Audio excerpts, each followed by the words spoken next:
From LinkedIn News, I'm Leah Smart, host of Everyday Better, an award-winning podcast dedicated to personal development. Join me every week for captivating stories and research to find more fulfillment in your work and personal life. Listen to Everyday Better on the LinkedIn Podcast Network, Apple Podcasts, or wherever you get your podcasts.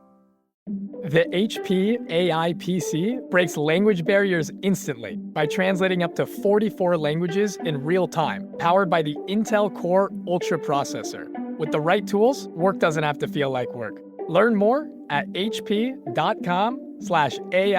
PC. Hey, I'm Kwame Christian, and you are about to step into the world of Negotiate Anything, the #1 negotiation podcast in the world, where we teach you how to make difficult conversations easier while getting more of what you want in the process. Each episode is packed with practical tips and strategies from the experts. We delve into negotiation, conflict resolution, and leadership skills that are crucial in both business and in life. Whether you're closing a deal, managing a team, or navigating personal relationships, Negotiate Anything provides you with the tools you need to succeed. Our conversations are real, relatable, and most importantly, rooted in practicality. So if you're ready to transform your conversations and elevate your negotiation skills, join me on Negotiate Anything. Subscribe and listen on Apple Podcasts, Spotify, or wherever you love to listen. Let's make every conversation a winning negotiation. Hey everyone, it's Kwame Christian, host of Negotiate Anything, asking you to please do not skip forward because this is not a commercial. Okay, I've got something for you. So we want to hear from you, our incredible listeners, because your feedback is super helpful in making the show even better. We've created a quick and fun form to get to know you, and this is your chance to make the show even closer to what you love. And here's the best part. If you fill out the form before December 31st, 2024, you'll be entered into a raffle to win a signed copy of my book delivered straight to your door. It only takes a few minutes, and your input will help to shape the future of Negotiate Anything. Find the form in the description of this episode, and we'll announce the winner in January. Who knows? It might be you.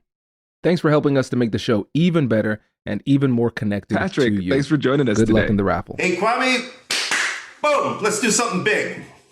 I'm excited to have you, man. We have been engaging on LinkedIn for years now. So it's great that we're able to finally meet. And I feel like this is long overdue. So how about you get us started by telling us a little bit about yourself and what you do? Really, I started working as a little boy. So my view of the world is a little bit different than others. I joined the publishing business very, very young. I went and did a co-op when I was in high school. And, they said, do you want to go off and check out the steel factory, Pat? And I went, no, I don't think so. There's a newspaper in town, a daily, the Hamilton Spectator. I'd like to go there. They said, sure. So they sent me.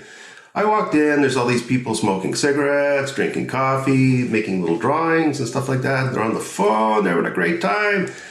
And I thought, oh, my God, that's me. I belong here. This is fun. So I went back to high school and I said, I don't do sciences, I don't do math, I don't do geography, I don't do history. And they said, what do you do? I said, anything this business, otherwise I'm not in. You got to find something else for me to do. So long story short is that I did switch over, but I was many times the only guy in the class. It was all female. Because in those days, what they did was they trained women to work in office environments. After the Second World War, women who were making munitions and trucks and tanks and all the rest of it, they had to give those jobs up for the men when they came back from the war. So what they had to do is they had to upskill into office jobs. You got to make a better life.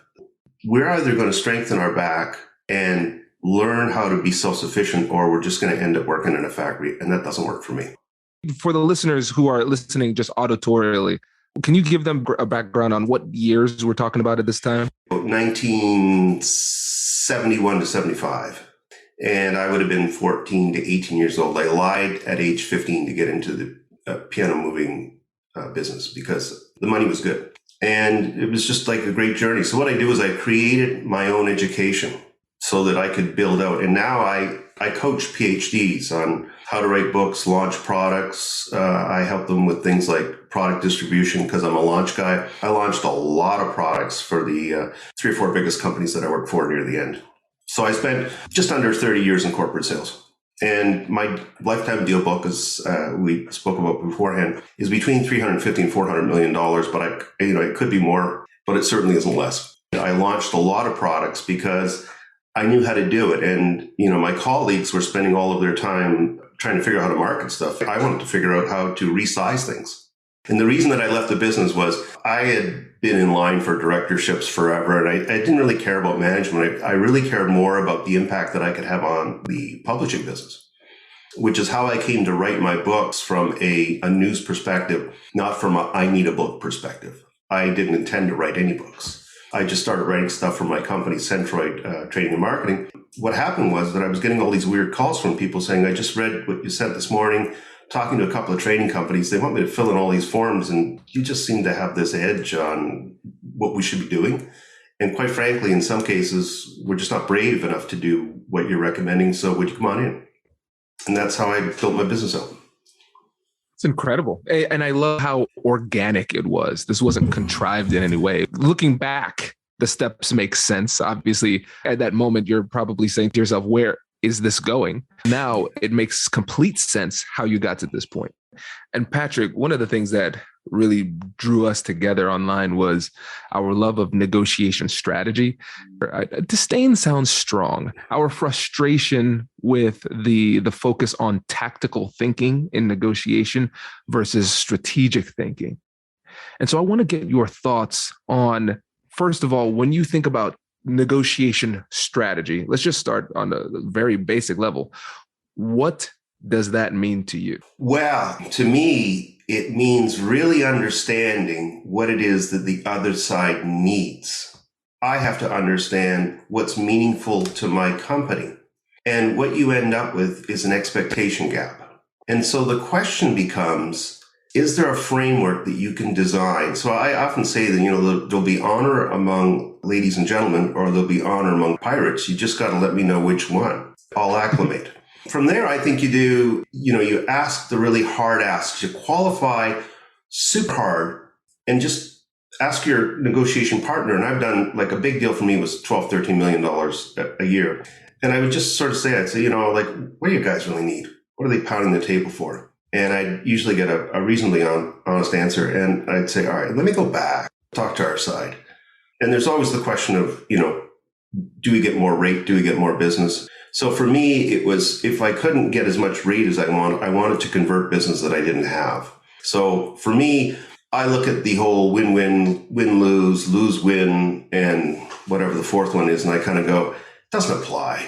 What really applies is, can we build a bridge of trust that allows us to go back to our individual companies and say, you know what, Pat's trying hard, Kwame's trying hard.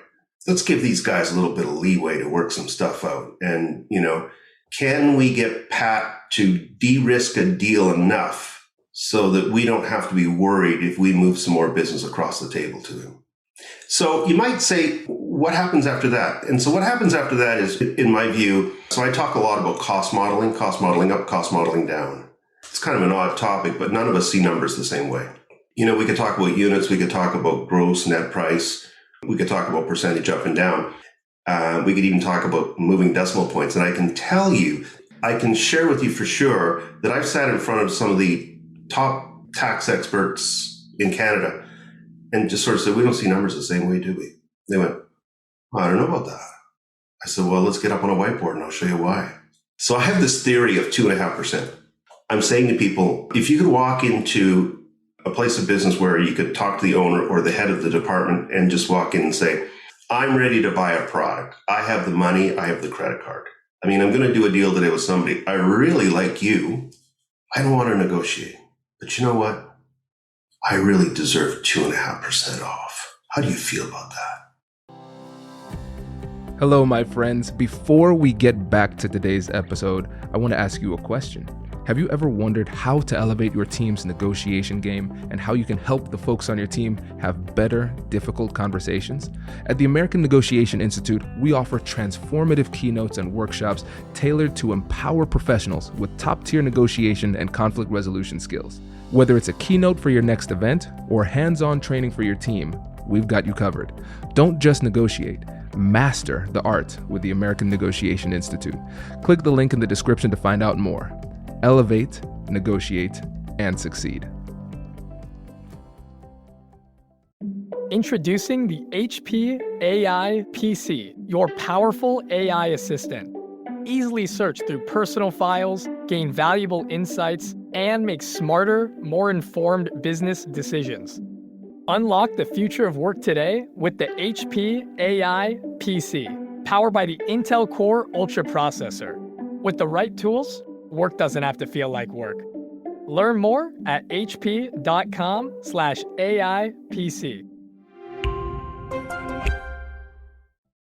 You know how many people say? You know how many people say no? Almost nobody, unless you're selling bananas. Unless you're selling, apples. 2.5% of an apple. What are we going to do here? I don't know. Let's just give an extra apple.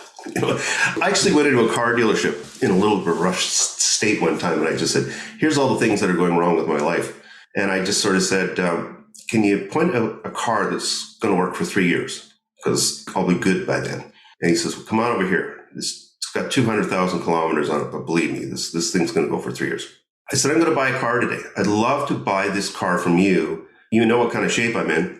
I'm going to go for a little drive. And when I come back, I'm wondering if you can help me with an elegant number." So when I came back, I rolled in and I just stood there.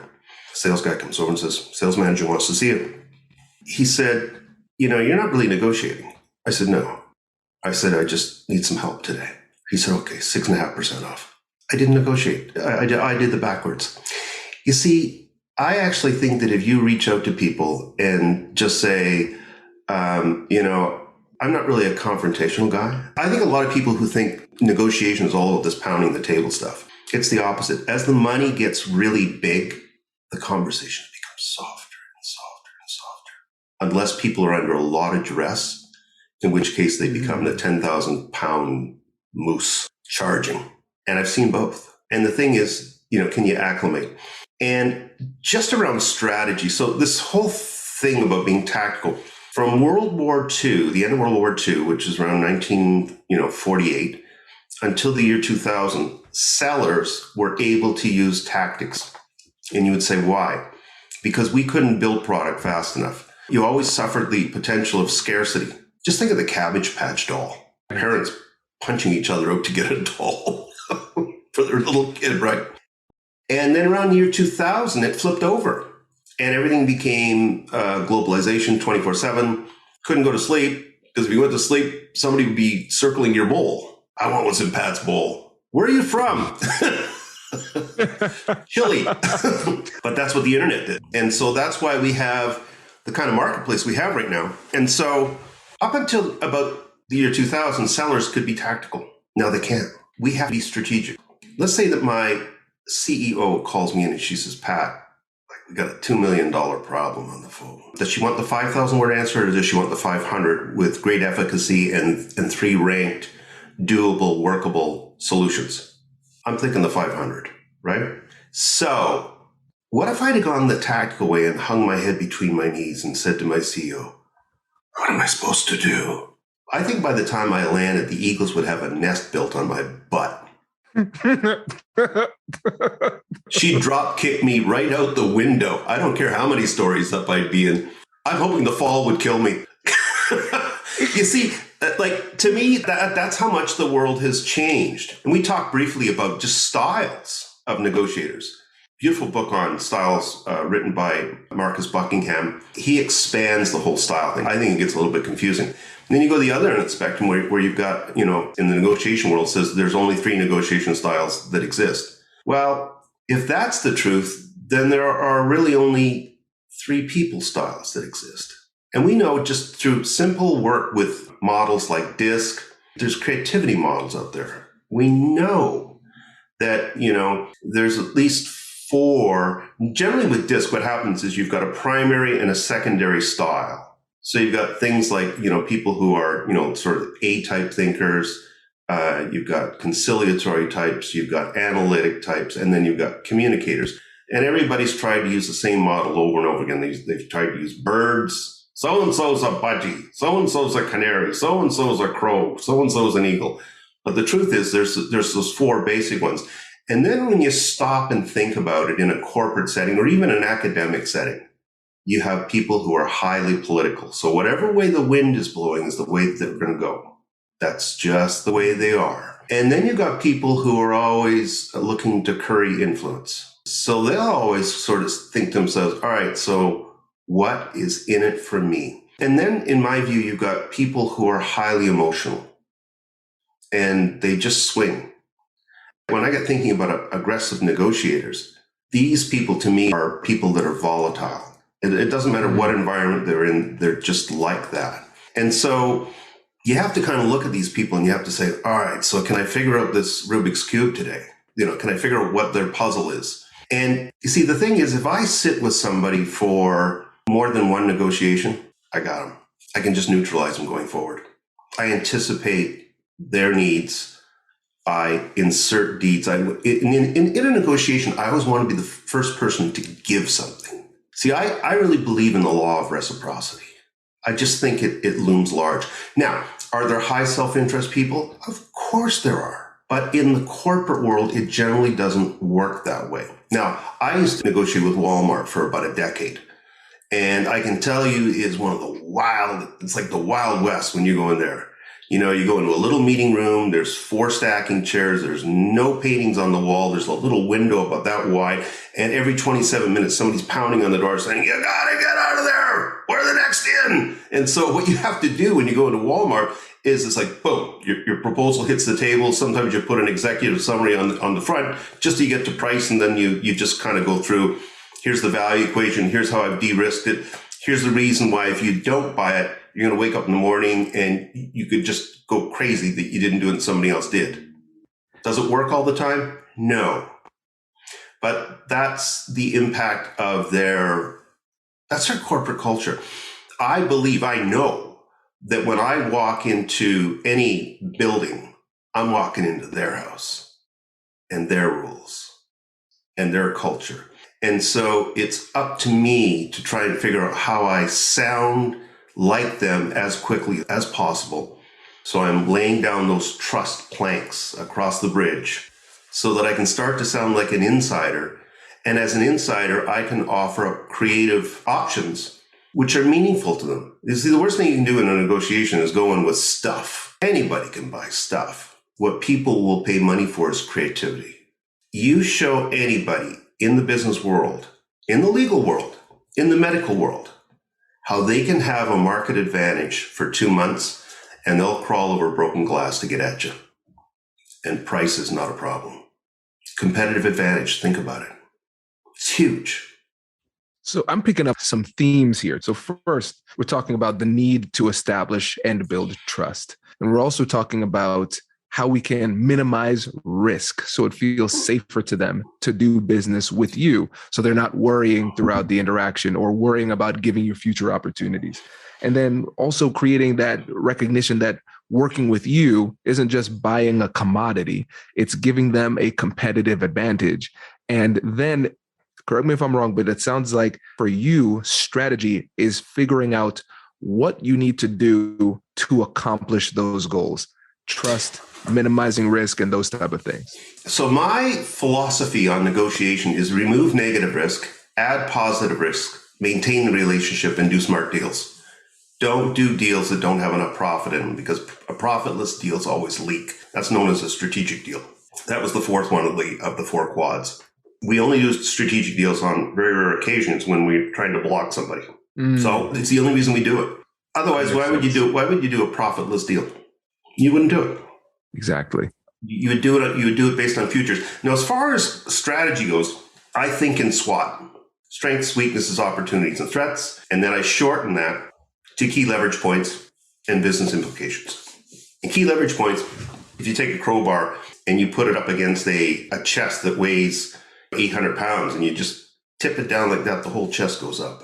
Now, theoretically, that shouldn't happen, but it's leverage.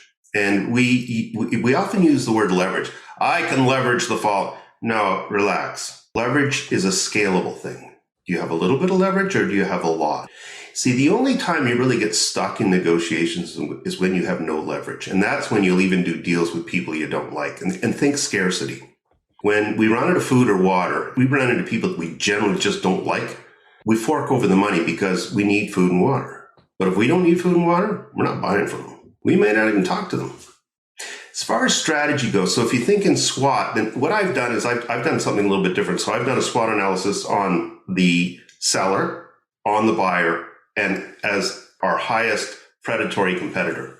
And when you spin those three things together, in a deal where you know you may not be the only person trying to win, so I always think about conversions. How can I grow the pie with my customer? So, if I got a customer who's a $10 million customer, I'm trying to figure out how to get them to a 10.3 or 10.4 or 10.5. And that means I've got to take some business from a competitor. And that is I have to have, it's kind of a weird thing. So I'm aspirational.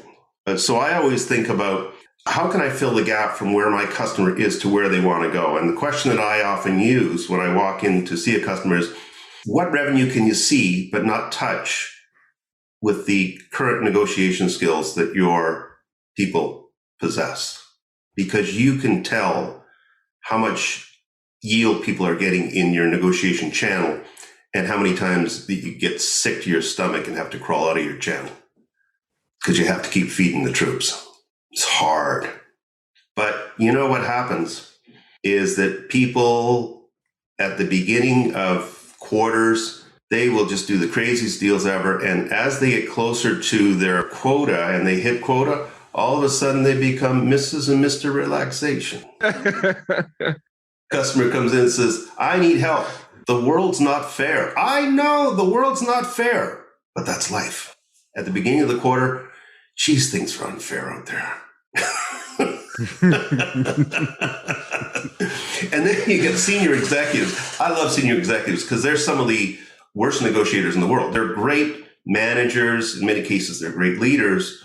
But the reason that they don't do a lot of the negotiations in companies is they need a firewall in front of them and really bright negotiation teams. So they're trying to keep the CEO away from a customer because, when a CEO says something, it's not wet cement that firmed up. You can't undo a CEO said it, will do it because it's all about the brand. We're all walking, talking brand. When I came on camera, you made 50, 60, 70 decisions about me within 2 seconds, instantly. So what happens when the CEO says, yeah, I think we can do something there. It's a little bit outside of our realm, but I'll give it to Pat.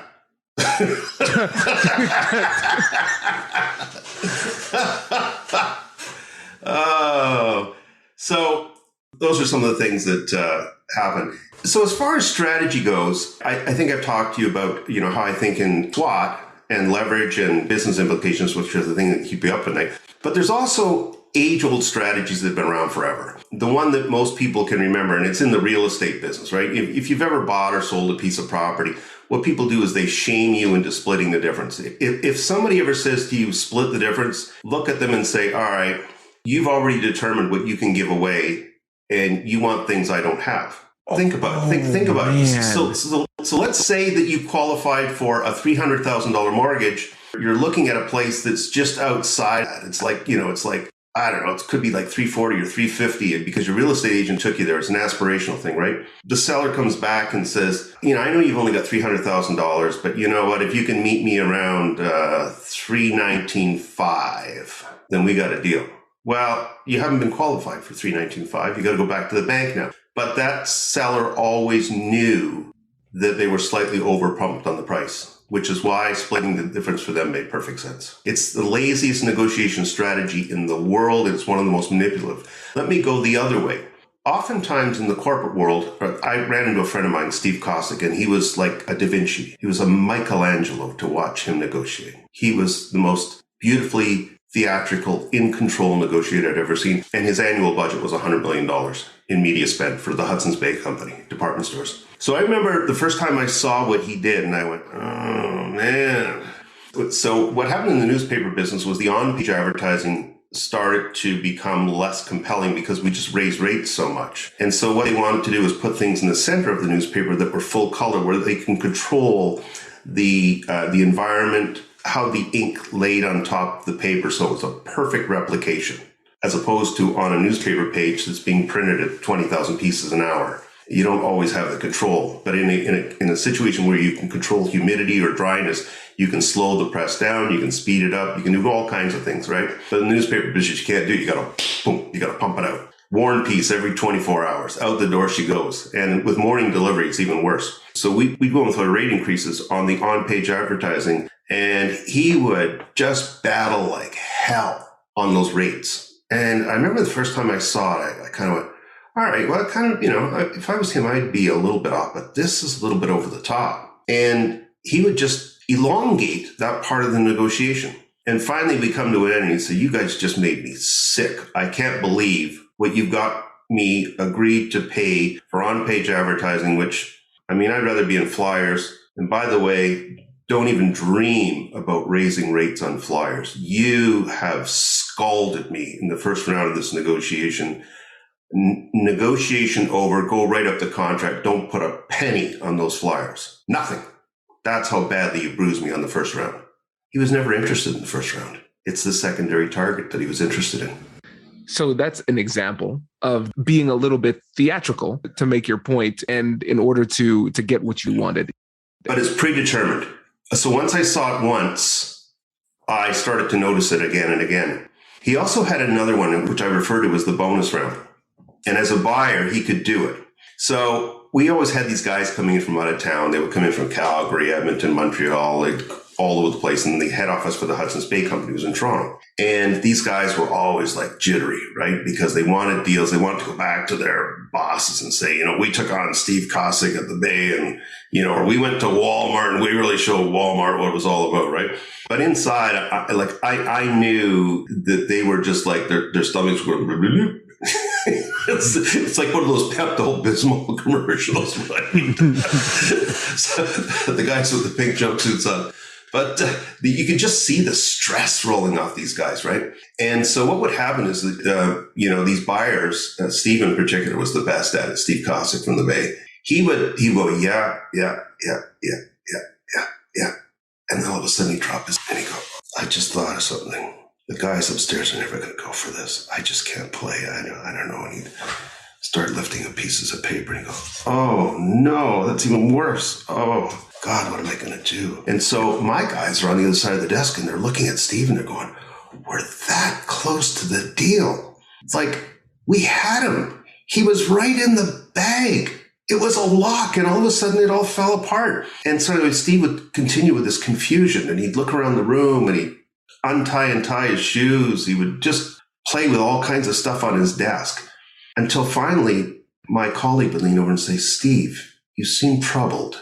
Steve would go, yeah. How can we help you? And Steve would say, well, what do you have in mind today? And years later, we met on a golf course. And I said, okay, Steve, I watched you do this thing over and over and over again. And he starts laughing. He goes, it was good, wasn't it? I said, good. I said, how much money did you make on that? I bet you made like an extra 3, 4, 5 points every time you turn around. He goes, Pat, it was millions of dollars over my career. And he said, that was the way that, he says, I secured a lot of my bonuses and my increases and my promotions. I literally named my third book, The Bonus Round, in honor of Steve and that move. Wow. It's perfect. It's almost like when you see people do what I call it's almost like a more and more. So, or it's like an add-on kind of strategy. It's where somebody, it's where somebody's, right? Well, it's bigger than that because it can happen at the beginning or it can happen at the end. So I'll give you both examples. Yes, sir. So at the beginning, somebody looks at you and you give them a piece of information, which you would normally bill for. And they go, that's a great piece of information, but don't bill me for that. What do? You're stuck because you haven't got a deal done yet, but you've got the information and it should have been billable, but they went, don't bill me for that. So that's the front end. All right. Now the back end is where they're sitting there, they've agreed to everything, and they're signing the order, and then they stop their signature, and they look up and they say, oh, by the way, I know this means nothing to you, but could you add in that, and that? You corporate guys, you've always got a little bit of fat left in there, so could you just kind of pour that in? If you do that, I'll finish the signature right here. That's an aggressive nibble. No, that's a strategy. And when it happens on the front end, what you always do is you write into your contract, that will never happen again. If it happens on the back end, you make a calculation of what it is that they almost cajole you into accepting. And you say, this is what that meant in real dollars, and that won't happen again. You always control the contract. As a lawyer, definitely know that one. That one is very, very important. So I've unbundled about 25 of these. I've got a catalog of 30. This is great. And we're just scratching the surface, Patrick. Before you go, can you let the listeners know about the books that you have and where they can get in touch with you? Yeah, sure. So I wrote a book called Unlocking Yes, Sales Negotiation Lessons and Strategy. It took me 7 years to finish. And I'm one of 3 solo authors in the world that has finished the trilogy of a sales negotiation book, one on consultative selling and one on sales prospecting. The other 2 authors are Jeb Blunt and Brian Tracy. Typically, you need collaborators in order to get the negotiation book done. It's so hard. I went back and I rewrote Unlocking Yes and give you so much more value. If you can just memorize the back of the book, you are going to be a force at any negotiation table. You're just going to be able to turn a lot of things around because you'll be able to explain the end game. The bonus round is all about business cases. So if you understand how to build business cases, then you understand how to de-risk deals. So it's all about, does it make sense? Does it make sense from your company's perspective and from the customer's perspective? Never deliver customers ice in the winter. They can just go outside and shovel all kinds of ice. But you deliver them high quality, meaningful value that they can go internally and say, if we don't buy this deal, Kwame, we're crazy. Perpetual hunger is about my view about bringing new customers into your life. They're not just average customers, they're dream customers. These are people that are going to be your friends for your entire career, because once they've done business with Kwame, they don't want to do business with anybody else. You're a gem, sir. I've been looking forward to this for quite some time. I'm a great admirer of your work, your POVs, the way that you approach the community with great humility, but with great confidence. And I love it. That means a lot, Patrick. Thank you. Thank you. Thank you. Thank you. I really, really appreciate you. And I cannot wait to share this with the audience. So thank you for coming on the show. Wait. Now, before you sign off, I have something to tell you that I've never told you before. Just kidding. I've told you before, but you should listen to it again. I want you to know about Negotiate Anything Premium. Imagine all of the things that you love about our traditional feed, plus so much more. I know you like our traditional feed because you're at the end of the episode. And with Negotiate Anything Premium, you'll get more bonus content you've been asking for, more of the expert insights that you can't get anywhere else, and more exclusive behind-the-scenes access into every conversation. Are you ready to get more of what you want out of your life, career, and every conversation? With Negotiate Anything Premium, you'll have access to more high-level, custom-designed content and insights, giving you the tools you need to negotiate higher salaries, better deals, and better relationships in your life and career. Once I had a listener share that Negotiate Anything helped her to negotiate a $53,000 raise. Could this be you? What would that mean for your life? I've seen firsthand the impact this model has had on my life and the lives of my corporate clients, and I am confident that it can do the same for you. Are you ready to negotiate more of the best things in life? Click the link in the show notes to learn more. I'll catch you later.